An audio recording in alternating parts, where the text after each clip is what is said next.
اور ورنہ اسلام ناکافی رہتا ہے اور نامکمل وہ ناقص مسلمان رہتا ہے۔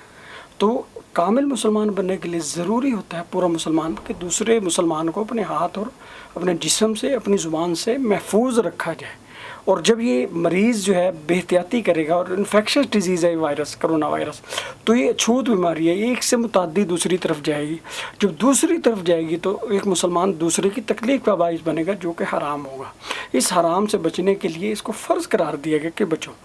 اب یہ دیکھنا، جماعت کی بندی بھی فرض ہے، واجب ہے، اور علاج میں دوسرے کو اپنے اذا سے، تکلیف سے، مرض سے، تکلیف میں ڈالنے سے بچانا بھی فرض اور واجب ہے۔ تو اب ہم دیکھیں گے،